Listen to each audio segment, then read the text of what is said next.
우리가 일주일에 한 번 우리가 주일 예배 드릴 때마다 한 번씩 활짝 웃는 것도 우리 건강에 너무 좋을 것 같습니다. 여러분들이 하나님을 찬양하고 예배하는 것, 거기에 하나님께서 가장 기뻐하는 것이 무엇일까? 우리가 주 안에서 행복한 거거든요. 제가 휴가 갔다 오면서 우리 성도들을 보니까 제가 이제 나이를 먹는 것 같아요. 우리 목사님이 늘 성도들을 보면서 그런 표현을 썼어요.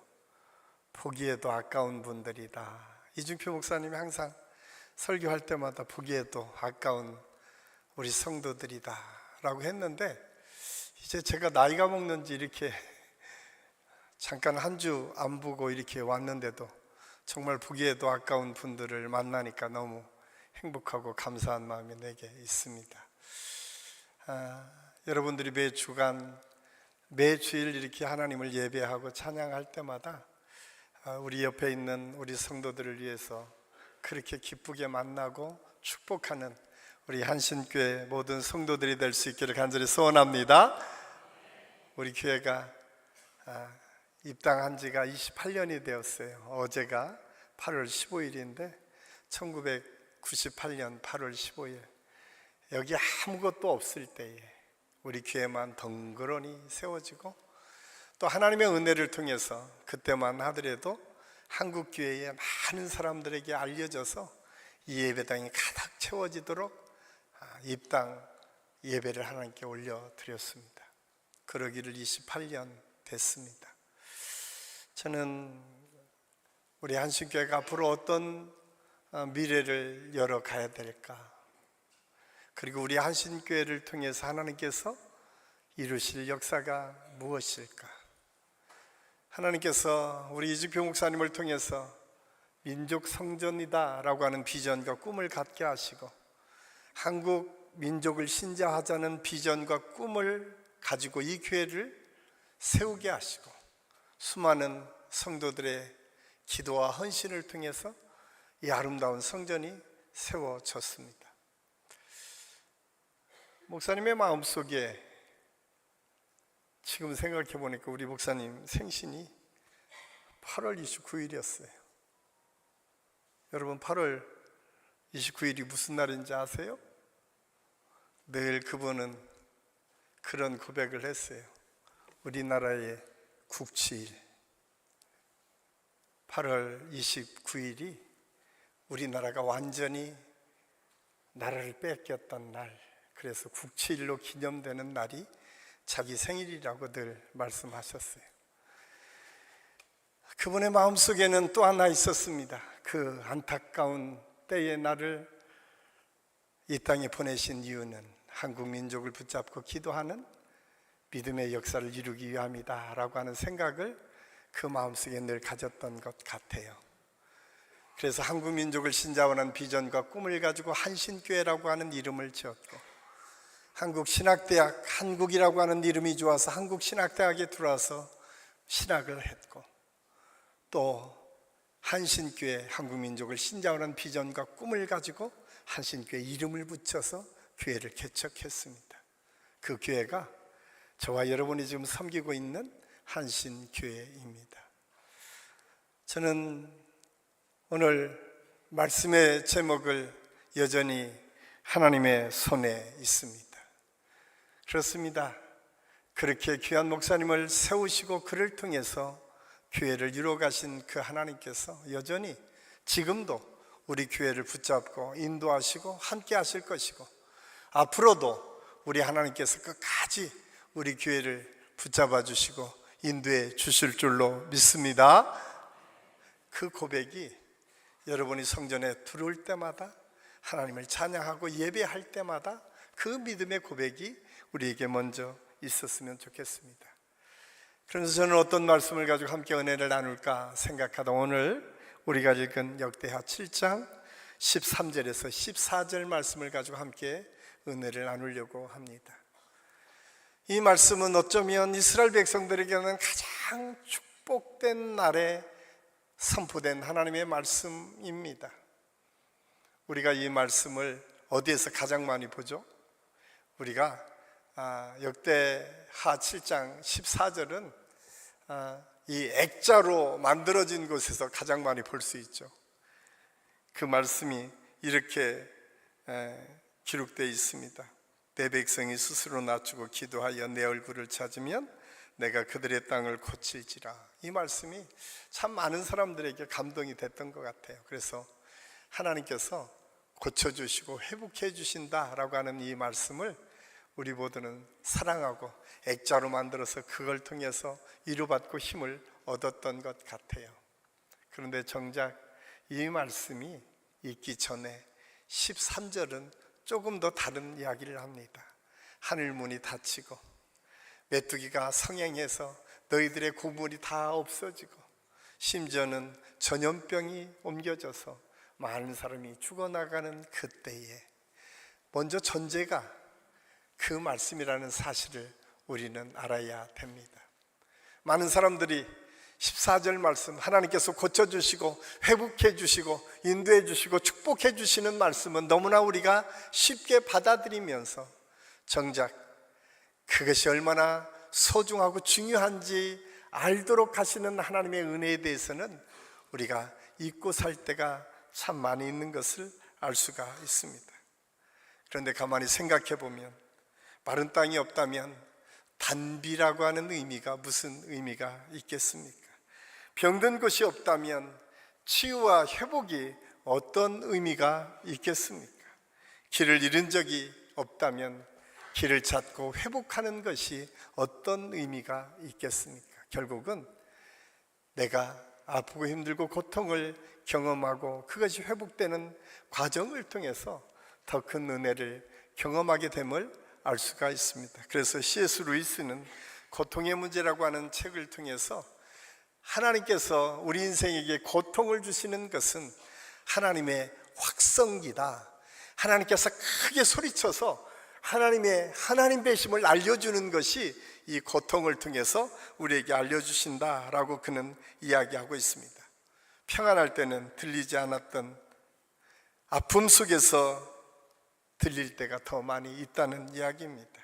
잘 될 때는 내가 전혀 생각하지 못했던 것들이 내가 힘들고 어렵고 잘못될 때에 그때에 하나님이 찾아질 수 있다는 사실을 우리 C.S. 루이스는 간파하고 그것이 고통의 문제 속에 나열하면서 결국 그 고통을 통해서 우리가 하나님을 찾을 수 있다라고 하는 사실을 가르쳐 주고 있습니다.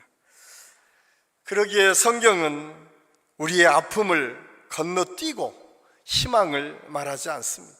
성경의 희망은 현실을 외면하는 낙관주의가 아닙니다. 오히려 그 고통과 절망과 아픔 속에서도 여전히 그 모든 것을 붙잡고 바꾸어 가시고 이끌어 가시는 전능하신 하나님의 계심을 성경은 우리에게 말씀해 주고 있습니다. 그러면서 그렇게 말씀합니다. 그 속에서 너희들이 눈을 들어 하나님을 바라봐라. 저는 오늘 이 말씀을 통해서 혹시 여러분의 삶에 그렇게 어려운 문제들을 만나고 계신 분이 있다면 오늘 눈을 들어 하나님을 바라보는 은혜가 있을 수 있기를 간절히 소원합니다. 우리가 잘 아는 것처럼 일본이 우리나라를 강점할 때가 1900년, 그래서 완전히 합쳐져서 우리를 지배할 때가 1910년 아닙니까? 사실은 1890년대 때부터 일본 사람들이 우리나라에 쳐들어왔습니다. 그리고 그들이 여러 가지 방법으로 우리나라를 침략하려고 여러 방법을 가지고 취했어요. 그러다가 본격적으로 시작된 것은 1900년 초에 그들은 우리나라 그때만 해도 2조 마렵이죠. 정치에도 참여하고 여러 가지 방법으로 어렵게 하다가 1910년에 완전히 합병을 하게 됩니다. 강점한 거죠. 강제 점령을 한 거예요. 그런데 여러분, 처음에는 많은 우리나라 국민들이 일어나서 저항했어요. 어떻게 하든 나라를 독립시키기 위해서 얼마나 애썼는지 몰라요. 그런데 역사적 기록을 보면 그렇게 초창기에는 그렇게 일본과 함께 싸우고 그들을 비판했던 사람들이 시간이 지나자 점점 변질되기 시작합니다. 그 상황이 1930년대 들어서면서 이제 하나 둘 바뀌기 시작하더니 1940년대 들면 우리가 말하면 알만한 많은 사람들이 변절해서 이제는 일본 사람들에게 충성하는 사람으로 바뀌었음을 알 수가 있습니다. 그런데 그러던 어느 날 1945년 8월 15일 아무도 예상하지 못했지만 해방이 갑자기 온 것 아닙니까? 많은 사람들은 좀 더 기다릴 걸 이라는 사람들도 있었고, 그 중에 그래도 열심히 독립을 외치며 자기의 모든 것을 들여서 헌신했던 많은 독립투사들이 있었습니다. 그들의 헌신과 수고와 열정을 통해서 우리나라가 아름다운 독립을 가질 수 있었습니다. 그런데 우리가 생각해야 될 것은 그렇게 지치고 힘들고 어려운 모든 과정 속에서도 여전히 믿음을 가지고 기도했던 사람들이 있었고, 그 믿음을 지키기 위해서 자기의 죽음도 불사한 순교자들이 많이 나왔음을 한국 기독교 역사는 우리에게 말해주고 있습니다. 그 모든 과정에서 우리가 또 한 가지 고백할 수 있는 것이 무엇인가? 그것은 하나님의 주권 속에 있다는 것입니다.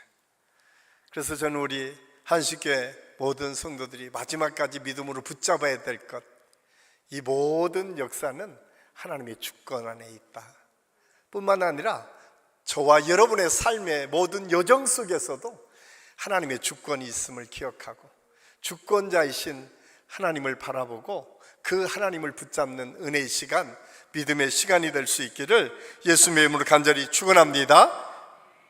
가장 먼저 오늘 첫 번째로 우리가 생각해야 될 것은 하늘이 닫힌 순간에도 여전히 하나님의 손에 있습니다. 오늘 13절은 이렇게 말씀합니다. 혹 내가 하늘을 닫고 비를 내리지 아니하거나 혹 메뚜기들에게 토산을 먹게 하거나 혹 전염병이 내 백성 가운데 유행하게 할 때에. 사실 오늘 이 말씀은 그냥 시작된 말씀이 아닙니다. 지금 이 말씀이 들려질 때는 언제냐면 너무 좋을 때예요. 우리가 잘 아는 것처럼 우리가 읽지는 않았지만 오늘 역대하 7장 1절에서 12절까지 말씀을 여러분이 보면 거기에는 솔로몬의 성전이 세워집니다. 솔로몬의 성전은 어떻습니까? 위대한 다윗 왕이 다윗 왕궁을 짓기 전에 먼저 하나님께 기도했어요. 하나님, 내가 성전을 짓기를 원합니다. 그런데 하나님께서 피를 많이 흘렸던 다윗에게 성전 짓는 것을 허락하지 않았습니다. 그러자 그는 자기 아들 솔로몬이 성전을 잘 짓도록 성전을 짓는 많은 이 물건들과 또한 제목들을 준비해 두었어요. 돈을 준비해 두었어요. 그리고 드디어 솔로몬이 성전을 짓게 됩니다. 7년 6개월 동안 솔로몬은 아름다운 성전을 짓게 됩니다. 그런데 놀랍게도 그 성전이 지어지고 오늘 역대하 7장 1절 말씀에 보면 성전이 지어진 그날에 하나님께 예배를 드리는 제사를 하나님께 올려드렸는데 그 제사의 모습의 광경을 역대하 7장 3절은 이렇게 표현하고 있습니다. 우리 같이 한번 읽겠습니다. 이스라엘 모든 자손은 불을 내리는 것과 여호와의 영광이 성전 위에 있는 것을 보고 돌을 깐 땅에 엎드려 경배하며 여호와께 감사하여 이르되 선하시도다 그의 인자하심이 영원하도다 하니라. 참 놀랍지 않습니까? 7년 6개월 동안 수많은 사람들이 동원되어서 아름답게 세워진 성전, 그 성전을 향해서 하나님을 찬양하는 제사를 올려드리니까 오늘 3절에 보니까 성령의 불이 임해서 모든 사람이 보았다는 거예요. 그러니까 성전에 하나님의 역사가 어떻게 나타났는지를 보아서 그냥 있을 수가 없었다는 거예요. 성경은 그렇게 표현하고 있잖아요. 돌바닥, 그 돌로 깎아진 그 바닥에 다 엎드려서 하나님을 경배하고 예배했다. 오늘 성경은 그렇게 기록하고 있습니다. 지금 한번 생각해 보세요. 솔로몬의 그 아름다운 성전을 통해서 하나님을 제사하고, 성경에 보면 얼마나 많은 제물을 하나님께 드렸는지 몰라요. 수십만의 짐승들을 잡아서 하나님께 올려드렸다. 아마 그 성전의 주변에 보면 누구나가 다 알 수 있을 정도로 성대한 제사를 드렸던 것 같아요. 그런데 그 현장에 오늘 우리가 읽은 말씀이 등장해요. 여기에서 우리는 두 가지 사실을 깨닫게 됩니다. 하나님께서는 왜 오늘 이렇게 기쁘고 즐겁고 행복한 하나님의 축복의 역사가 모든 사람에게 알려진 이때에 하나님께서 하늘문이 닫히고 너희들에게 메뚜기 떼가 너희 삶을 어렵게 하고 전염병에 걸려서 문제를 만날 그때에 그렇게 말씀하셨을까? 즐겁고 행복한 것을 초치기 위해서, 야 너희들 그렇게 하지 말라라고 하기 위해서가 아니라 그 본질을 잊지 말라고 하는 것입니다. 하나님을 제사하고 예배하고 하나님께 영광을 돌리는 순간 우리는 어디에 집중합니까? 솔로몬의 성전에 집중하게 됩니다. 우리가 바쳐진 그 수많은 제물에 집중하게 됩니다. 그 일을 아름답게 이루은 솔로몬에게 집중하게 됩니다. 그런데 하나님은 그렇게 원하지 않으셨어요. 하나님이 원하시는 것은 그 모든 상황 속에 하나님이 알려지기를, 하나님께 올려지기를 원하셨음을 성경은 우리에게 말씀해 주고 있습니다. 우리가 잘 아는 것처럼 우리가 찬양대의 아름다운 찬양, 어느 날은 설교 강대상의 목사님의 정말 사람들의 감동하기는 하나님의 말씀 선포될 때에 여러분, 하나님은 온데간데 없고 사람이 그 자리를 차지할 때가 얼마나 많이 있는지 모릅니다. 그런데 그 순간에도 하나님은 우리에게 요구하고 있습니다. 환경과 그 상황이 아니라 본질적인 하나님, 그 모든 것을 주관하고 이끌어 가시는 분이 하나님이심을 기억하고 그 하나님을 바라보고 그 하나님께 영광을 돌리라고 우리에게 말씀하고 있습니다. 저는 이 고백이 우리 모든 성도들이 매 순간 예배 드릴 때마다 잊지 않고 하나님을 찬양하고 하나님의 이름을 높이고 하나님께 영광을 돌리는 우리 믿음의 성도들이 다 될 수 있기를 예수님의 이름으로 간절히 축원합니다. 꼭 기억하십시오. 그런데 여러분, 오늘 하늘문이 닫혔다라고 하는 이 말 속에는 아주 특별한 의미가 있습니다. 하늘을 닫고, 히브리어로는 아차르라고 하는 말로 쓰여져 있어요. 그런데 이 아차르라고 하는 말은 그냥 쓰여진 것이 아니라 미래 완료형으로 쓰여졌다는 거예요. 아직 끝나지 않았다는 거예요. 여러분, 이 사실을 통해서 아주 중요한 사실을 우리가 깨닫게 됩니다. 우리가 절망적인 어려움, 하늘문이 닫혔다라고 하는 것은 그냥 아무것도 우리가 기대하기 어려운 것처럼 보여지는 것 아닙니까? 요즘 경상도 쪽에 비가 잘 내려져서 닫힌 것처럼 보여진다. 그런데 언제나 열릴 수 있는 가능성이 열려 있다는 거예요. 그런데 여러분, 똑같은 단어를 사용을 하더라도 하나님께서는 우리를 택하시고 사랑하셨다라고 하는 표현 속에는 항상 미래 완료형으로 쓴 것이 아니라 완료 시대로 쓴다는 거예요. 이미 하나님께서 저와 여러분을 택한 것은 이미 끝났다는 거예요. 이야기는 뭐예요? 이 하늘문이 닫혔다라고 하는 것은 닫히고 열리고 닫히고 열리고 아직 완성되지 않은 끊임없이 변화하는 것이 있지만 저와 여러분을 사랑하는 하나님의 사랑은 변함없다는 거예요.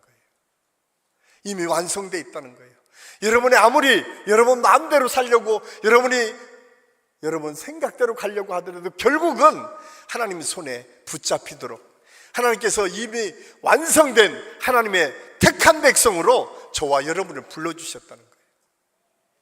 이것이 하나님께서 오늘 하늘문을 닫고 라고 하는 이 표현 속에 이미 그 바로 앞절 12절 말씀에 보면 내가 너희를 너의 기도를 듣고 내가 너희를 택하여 라고 하는 말이 있는데, 그 말 속에 이미 우리를 그렇게 완성된 하나님의 백성으로 불러주심을 성경은 우리에게 약속해 주고 있습니다.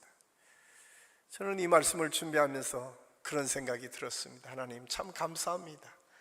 우리가 보기에는 하나님께서 충분히 우리를 판단하셔서 심판하고 어려움을 줄 수도 있을 텐데, 하나님께서는 우리를 변함없이 사랑하셔서 완성된 하나님의 백성으로 삼아주시고 그 하나님의 품에 우리를 이미 품어주시고 계시다는 사실을 성경은 우리에게 말씀해주고 있습니다. 저는 이 믿음의 확신이 우리 모든 성도들의 삶에 있을 수 있기를 예수님의 이름으로 간절히 축원합니다. 두 번째로 우리가 생각해야 될 것, 무너진 백성을 다시 부르시는 일도 여전히 하나님 손에 있습니다. 오늘 14절은 이렇게 말합니다. 내 이름으로 일컫는 내 백성이 그들의 악한 길에서 떠나 스스로 낮추고 기도하여 내 얼굴을 찾으면. 저는 이 구절을 읽을 때마다 참 많은 감동이 있습니다. 언제 가장 큰 감동이냐면, 내 이름으로 일컫는 내 백성이, 저와 여러분을 그렇게 표현하고 있어요. 내 이름으로 일컫는 내 백성이, 내 백성이라고. 내가 너희를 지망하여 불렀다라고 하는 이사야 43장 1절 말씀처럼 하나님께서는 우리를 모든 사람 앞에 나 한 사람 있는 것처럼 우리를 그렇게 사랑하시고 그렇게 택하셨다라고 하는 사실을 성경은 우리에게 말씀해주고 있습니다. 사실 역대기는 지금 우리가 쓰여진 솔로몬 시대를 기록하고 있지만, 실질적으로 이 역대기서가 쓰여지신 데는 훨씬 더 후대입니다. 그래서 역사가들은 역대기는 아마 바벨론 포로가 형성되어서 고레스 왕이 지배하는 것을 지나서 아마 이 역대기서가 기록되었을 것이다 라고 이야기를 하고 있는 것을 보면, 이 역대기서가 기록됐을 때의 역사적 상황은 뭐냐면, 이스라엘 사람들이 나라를 잃고 70년 동안 바벨론의 포로로 있을 때에 이 말씀이 기록되어 있었어요. 그러면 조금 이 말씀이 이해가 되죠. 하나님의 말씀을 제대로 순종하지 않은 이스라엘 백성, 우상을 섬겼던 이스라엘 백성들, 하늘 문이 닫히고 메뚜기 떼들을 보내서 그들을 어렵고 힘든 상황에 하셨던 하나님의 섭리와 은혜가 있었다라고 하는 사실을 우리가 알 수가 있죠. 그런데 그런 백성들, 하나님을 배반하고 하나님을 떠나고 우상을 섬기고 자기 마음대로 살았던 그들을 향해서도 하나님은 여전히 내 이름으로 일컫는 내 백성이다. 이 사실을 통해서 우리에게 분명한 사실 하나를 우리에게 가르쳐주고 있죠. 그것은 뭐예요? 여전히 나는 너희들이 나를 배반하고 너희들이 나를 힘들게 하고 다 떠나간 것처럼 보여지는 그 순간에도 나는 결코 너희를 포기하지 않고 너희를 붙잡고 인도해 주시겠다는 하나님의 약속이 이 말씀 속에 담겨져 있습니다. 그러면서 가장 먼저 그렇게 말씀합니다. 너희들 스스로 낮추고, 이 낮춘다 라고 하는 표현을 사용하고 있습니다. 오늘 하나님께서 낮춘다, 스스로 낮추라고 하는 이 표현을 보면 그냥 우리가 보기에는 낮추는 것으로만 이해되는데, 원어적인 의미를 보면 얼마나 낮추냐면 완전히 바짝 엎드려서, 이것도 사실은 군사적 용어인데 포복하는 사람처럼 완전히 낮추는 것을 의미합니다. 어떤 학자들은 그런 표현을 쓰더라고요. 완전히 땅에 꺼져서 땅 밑으로 꺼질 것처럼, 만약에 움푹 파인 우물이 있다면 그냥 여기에서 움푹 파인 우물로 더 내려가서 가장 낮은 곳에 위치한 것, 이게 스스로 낮춘다라고 하는 의미가 있다는 거예요. 하나님께서는 그렇게 우리가 낮추어지기를 원하신다는 거예요. 그런데 여러분, 거기에는 굉장히 중요한 비밀이 있습니다. 하나님께서는 그 낮춤을 통해서 하나님께서 채워주시는 은혜를 약속하고 있다는 거예요. 많은 사람들이 낮춰지면 그걸로 끝난다고 생각하는데, 여러분, 물을 부으면 어디로 가죠? 물을 부으면 가장 낮은 곳에서부터 채워집니다. 성경은 그것을 우리에게 아주 분명하게 말씀해 주고 있어요. 오늘 하나님께서 우리에게 낮추라 라고 하는 것은 가장 낮은 곳에서부터 채워지는 하나님의 은혜를 경험할 수 있는 그 자리를 우리에게 약속해 주고 있다는 거예요. 우리 한식교 모든 성도들 중에 혹시 13절에 있는 말씀처럼 여러분이 지금 지치고 힘들고 어려워서 아이고 나 스스로 나 힘도 없어서 낮아질 힘도 없습니다, 그냥 주저앉아 있는 그 현장, 그 현장이 오늘 스스로 낮추고 라고 하는 그 현장이라는 거예요. 그런데 그 속에 하나님의 은혜가 부어지면 다른 곳이 아니라 가장 낮아진 그 자리에서부터 하나님의 은혜가 채워진다는 거예요. 저는 우리 한식교 모든 성도들에게 그런 은혜의 시간, 축복의 시간이 여러분의 삶 가운데 언제나 있을 수 있기를 예수님의 이름으로 간절히 축원합니다. 여러분 아무것도 하지 않아도 돼요. 그냥 낮아져서. 중요한 것은 그 다음에 그렇게 말하고요, 기도하며 하나님의 얼굴을 찾으라고 말씀합니다. 기도는 무엇입니까? 하나님을 구하는 것 아니에요. 기도는 여러분의 필요를 요구하는 것이 아니라 하나님을 향하는 거예요. 여러분 얼굴을 구하라 라고 하는 이 표현 속에는, 얼굴을 찾으라고 하는 이 표현 속에는 인격적인 교제를 이루는 삶을 의미합니다. 그래서 우리가 가장 낮아져서 그냥 낮춰서 숙이고 있지만 눈을 들어서 하나님을 바라보라는 거예요. 하나님을 구하라는 거예요. 하나님이 함께 계심을 느끼라는 거예요. 우리가 잘 아는 것처럼 어떤 사람이 하나님의 은혜를 늘 경험할 때에 그런 좋은 예화가 있잖아요. 내가 너무 힘들고 어려워서 이 하나님과 함께 동행하는 쭉 길거리에 보니까 모래자국에 늘 두 사람이 하나님과 함께 걸었던 자국이 있어요. 그런데 어느 한순간 그 자국이 끊어졌어. 자국이 하나밖에 없었어. 그래서 가만히 보니까 예수님이 같이 걸어가겠다고 하고, 그때는 자기가 가장 어려울 때 자기 혼자 걸었던 것 같아. 그래서 물어봤다는 거 아니에요. 주님, 내가 가장 힘들 때 왜 나를 홀로 두시고 내 발자국이 혼자 하나밖에 없습니까? 그러자 예수님이 그렇게 말씀하셨던 거, 아니다, 내가 널 업고 걸었어. 그래서 발자국이 하나야.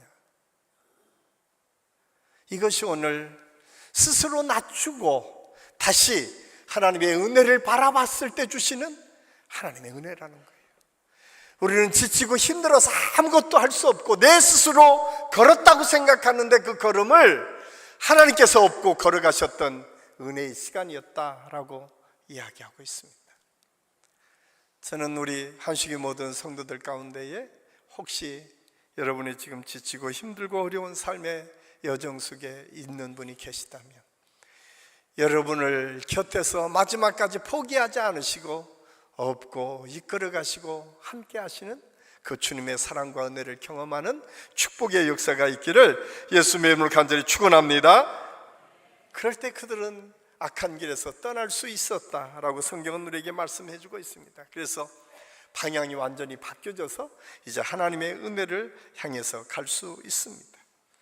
사실 오늘날 우리가 살아가는 이 시대에 우리는 조금만 달라도 하나님께 투정을 부리고, 하나님께 투정을 부릴 뿐만 아니라 우리가 서로 질투하고 싸울 때가 참 많이 있지 않습니까?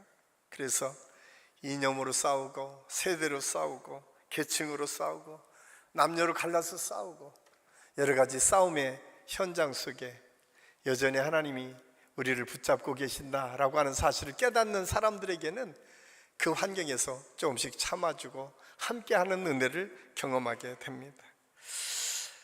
저는 우리 교회를 놓고 생각을 하고, 또 한국교회에 많이 어려움들이 있는 교회를 생각할 때마다 그런 생각이 들어요. 참 안타깝다라는 생각을 하잖아요. 여러분의 가정에서 싸울 때 뭘 가지고 싸우세요? 아주 큰 문제를 만나면 별로 안 싸우세요. 소소한 문제를 가지고 싸우세요. 그 이유가 뭔지 아세요? 아직 내가 살아서 그런 거예요. 내 생각대로 내 뜻대로 안 돼서 그런 거예요. 사실은 교회에서 싸울 일이 뭐가 있어요? 모든 교회의 싸움은요, 하나님의 일을 어떻게 잘 할 수 있을까를 놓고 싸우는 거예요. 너무 우습지 않습니까? 그런데 그것이 원수가 갑자기 돼요. 가정에서도 마찬가지예요. 서로 의견이 다를 수도 있지만 가정에 부부가 뭘 더 잘해볼까라고 할 때 싸울 때가 얼마나 많이 있어요. 그런데 가만히 들여다보면 더 잘하기 위해서 싸울 때가 얼마나 많이 있어요. 근데 오늘 성경은 그것을 여러분이 하지 말라고 얘기하고 있어요. 하나님 손에 맡기라는 거예요. 여러분의 가정도, 여러분의 인생도, 이 나라 이민족도, 아니 우리 한신교회도 하나님 손에 맡길 때에 하나님께서 하나하나 풀어가시는 것들을 경험할 수 있다라고 우리에게 말씀해주고 있습니다. 사랑하는 한신교회 성도 여러분, 여러분의 가정에서, 여러분이 하는 직장에서, 여러분이 하는 모든 일 속에서 오늘 이 말씀이 꼭 기억되고 여러분의 삶의 여정 속에 하나님이 하십니다. 하나님께서 하신 것을 기대하고 소망하며 하나님께 맡기는 믿음의 삶, 은혜의 삶을 살 수 있기를 예수님의 이름으로 간절히 축원합니다. 마지막으로 고치시고 다시 보내시는 일도 여전히 하나님 손에 있습니다. 오늘 14절 마지막은 이렇게 끝을 맺습니다. 내가 하늘에서 듣고 그들의 죄를 사하고 그들의 땅을 고칠지라. 그런데 놀랍게도 오늘 성경은 주어가 어디에 있냐? 내가라고 해서 하나님이 그렇게 하시겠다는 거예요. 너희가 그렇게 해라, 그렇게 말씀하지 않았어요. 내가 너희를 고쳐주고 내가 너희들을 회복시켜줄게. 하나님이 하시겠다라고 우리에게 말씀해주고 있습니다. 저는 이 말씀이 우리에게 참 위로가 되고 힘이 됐으면 좋겠어요. 여러분이 하려고 하면 얼마나 힘들고 어렵겠어요. 여러분의 산적한 많은 문제들을 하나님께 맡겼으면 좋겠어요. 그러면 하나님께서 책임져 주실 줄로 믿습니다. 그런데 오해하지 마세요. 그럼 난 아무것도 않고 있겠다, 이게 아니라는 거죠. 우리는 가만히 있어도 된다는 뜻이 아니라 하나님께서는 온 우주를 하나님 혼자 다 하실 수 있어요. 그런데 그 모든 것을 하나님의 사람들을 통해서 하나하나 바꾸어 가십니다. 우리가 잘 아는 아브라함이 그랬고 모세가 그랬고 다윗이 그랬습니다. 열왕기상 5장에 보면 아람 나라의 나아만이라고 하는 장군의 이야기가 나옵니다. 나아만의 장군은 아람 왕 외에 2인자로 모든 것을 다 가진 사람이었어요. 그런데 그 사람에게 아픔이 있었어요. 그것은 나병이 있었어요.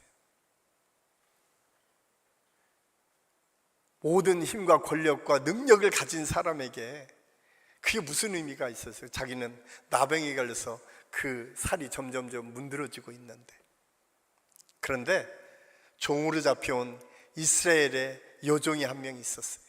그 사실을 여종이 알았습니다. 그 사실을 알은 여종이 어떻게 하든 자기 주인이 좀 좋아졌으면 좋겠다라고 하는 마음이 들었어요. 그에게는 믿음이 있었어요. 이 모든 것을 고치시는 분은 하나님이시다. 그러면서 열왕기하 5장 3절에 보면 이렇게 기록하고 있어요. 우리 주인이 사마리아에 계신 선지자 앞에 계셨으면 좋겠나이다. 그가 그 나병을 고치시리이다. 하나님 앞에만 가면 고칠 수 있을 것 같은데 라고 하는 마음이 들었어요. 그래서 나아만 장군에게 우리 선지자에게 가면 고칠 수 있는 방법이 있을 것 같아요. 안 나서면 얼마나 좋았겠어요. 나서서 안 고쳐지면 죽어도 죽일 수밖에 없잖아요. 그런데 그 마음에 그 나아만 장군을 살리고 싶은 생각이 있었어요. 그런데 놀랍게도 나아만이 그 말대로 순종하고 어린아이 살처럼 깨끗이 나아졌다, 성경은 기록하고 있습니다. 저는 이 사실을 통해서 성경의 역사는요, 대단한 나아만을 소개하기 위해서 이것을 쓴 것처럼 보여지지만 저는 나아만이 그 이야기의 스토리의 주인공이 아니에요. 그 스토리의 주인공은 그 여종이에요. 그 여종은요, 우리가 주변에서 누구나 볼 수 있는 사람이에요. 아무도 주목하지 않는 사람이에요. 그런데 그 사람을 통해서 위대한 나아만이 살아나고, 그 나아만 장군의 그 치유와 회복을 통해서 누가요? 하나님의 위대하심이 증거되잖아요. 우리가 보기에는 보잘것없고 누구도 주목하지 않았던 그 여종의 그 헌신이 한 사람의 인생을 바꿀 뿐만 아니라 하나님의 영광을 드러낼 수 있다는 거예요. 우리는 가끔 그런 생각을 합니다. 하나님, 나는 이것도 부족하고 저것도 부족하고 내가 할 수 있는 것이 아무것도 없어요. 그래서 하나님, 나는 좀 더 좋아지면 할게요. 내가 좀 더 나아지면 하나님의 일들을 할게요. 그런데 그렇지 않다는 거예요. 여기 나아만 장군의 여종 같은 삶을 살고 있는 분들이 많지 않습니까? 저 역시 그렇지 않아요. 누구도 주목받지 않는 그 환경 속에서 조그맣게 믿음을 고백했는데 놀라운 하나님의 역사가 이루어졌던 것처럼, 사실 성경에 수많은 믿음의 사람들이 그랬어요. 우리가 잘 아는 모세가 어땠습니까? 80대에 누구도 주목하지 않고 이제 미디안 광야에 가서 양치는, 그것도 장인의 빌붙어서 양치는 사람 아니었나요? 다윗은 어땠나요? 다윗은 자기 아버지 주사 인정받지 않았어요. 사무엘 선지자가 기름 부어 왕을 세우려고 할 때 그 자리에 초청받지도 못했던 다윗. 그런데 하나님께서 모세를 통해서 이스라엘 민족을 구원하는 위대한 지도자로 세우셨고, 다윗을 통해서 온 이스라엘 사람들이 가장 위대한 왕으로 섬길 만한 하나님의 역사를 이루셨습니다. 오늘 우리에게 필요한 것이 무엇인가? 우리는 나는 할 수 없다고 하는 것이 아니라 내게 있는 환경 속에서 내가 결단하고 하나님께 순종하고 주님의 손에 붙잡히고 살아가는 것, 하나님의 손에 있습니다 라고 고백하며 그 믿음으로 한 걸음 한 걸음 나가기 시작하면 거기에 하나님의 역사가 이루어집니다. 여러분의 가정과 여러분의 사업과 여러분의 삶에서 그런 하나님의 축복과 은혜가 있을 수 있기를 예수님의 이름으로 간절히 축원합니다. 여기에 더 큰 은혜가 있어요. 이미 이것을 우리 주님이 완성해 놓으셨어요. 예수 믿는 사람들에게 가장 큰 축복과 특권은 무엇입니까? 2000년 전 우리가 금요일 날 예수님이 십자가에 못 박히신 그날 밤에 누구도 이 죽음이 우리의 생명을 살려낸다고 생각할 수 없었습니다. 예수님이 죽던 그때에 빛이 어둠에 가릴 정도로 모든 사람이 절망하고 더 이상 희망을 기대할 수 없을 그때에 하나님께서는 하나님의 손에 붙잡아서 그 예수님의 생명을 통해서 새로운 시대를 열어가십니다. 여러분, 죽음 속에 감춰져 있었던 그 무덤의 그 돌이 없어지고 생명의 역사가 시작되었습니다. 그 당시에 누구도 또 다른 역사의 시작이라고 생각하지 못했지만 하나님께서는 그 십자가 사건을 통해서 새로운 생명의 역사를 시작했고 새로운 부활의 역사를 시작하셨습니다. 이것을 믿는 믿음이 저와 여러분의 믿음입니다. 특별히 오늘 땅을 고칠지라 라고 표현하고 있는 이 표현의 속에는 하나님의 특별한 은혜의 말씀이 감춰져 있습니다.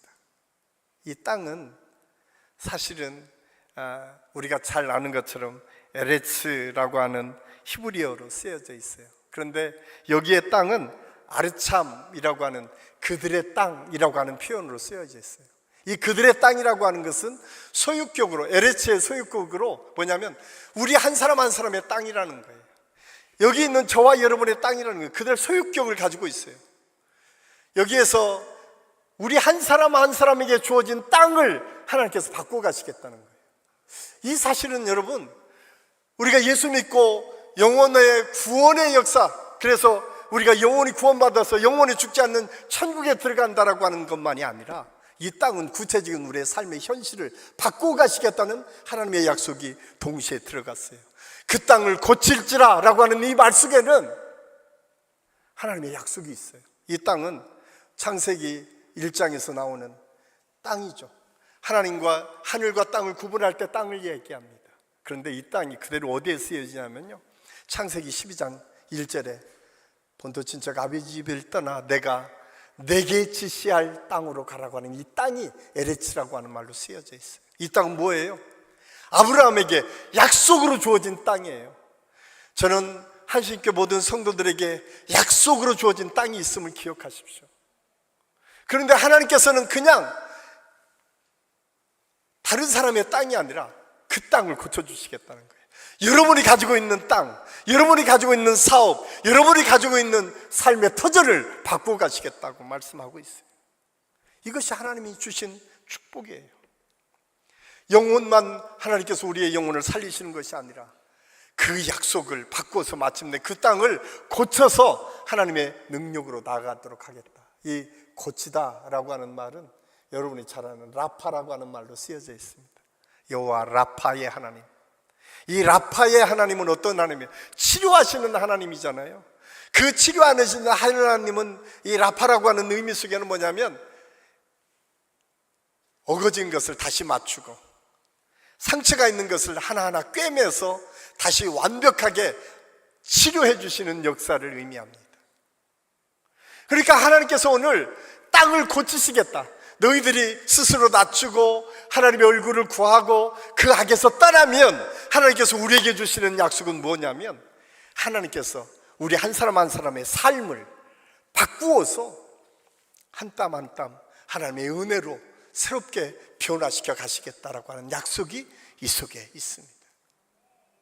이 역사가 이미 예수 그리스도의 십자가를 통해서 완벽하게 완성된 것을 이미 보여주셨어요. 그리고 그 믿음으로 사는 믿음의 사람들에게, 그게 누구든 주님의 이름으로 주님의 손에 붙잡혀 사는 그 사람에게 하나님의 역사를 이루시겠다고 약속하고 있습니다. 저는 우리 한식교 모든 성도들이 오늘 이 말씀을 통해서 다시 위로받고 힘을 얻고, 주님, 그렇습니다. 내 인생은 하나님 손에 붙잡혀 있습니다. 내 직업도, 내 사업도, 내가 하는 모든 일도, 아니 우리 교회도, 이 민족도 하나님께서 함께하여 주시면 그 땅을 고쳐서 하나님의 역사로 바꾸어 가시는 것처럼 우리의 삶도 그렇게 바꾸어지게 될 줄로 믿습니다. 이 고백이 우리 모든 고백이 되어서 여러분의 삶이 지금 13절에 하늘문이 닫히고 메뚜기가 성행하고 또한 전염병으로서 고통스러운 순간에 있다 할지라도 하나님께서 그것을 바꾸어서 고쳐서 회복시켜 주시는 은혜를 경험하는 축복이 있기를 예수님의 이름으로 간절히 축원합니다. 기도하겠습니다. 아버지 하나님, 은혜를 감사합니다. 오늘 말씀을 통해서 우리가 어떤 존재인지를 다시 한번 깨닫게 해주시니 감사합니다. 하나님, 역대의 기자의 고백처럼 우리 모든 성도들이 내 이름으로 일컬러 내 백성임을 다시 한번 깨닫는 은혜의 시간, 축복의 시간이 되게 도와주시옵소서. 우리 어떤 상황이라도 하나님 손에 붙잡혀 있다면 그 땅을 고쳐서 회복시켜 주시는 하나님의 그 은혜가 있음을 기억하고 우리 모든 성도들이 그 믿음으로 이 어려움들을 거뜬히 이겨나가고 그것을 통해서 오직 하나님만을 찬양하고 예배하는 축복을 경험하게 도와주시옵소서. 하나님께서 함께 하실 것을 믿고 감사를 드리오며 예수님의 이름으로 감사드리며 기도하옵나이다. 아멘.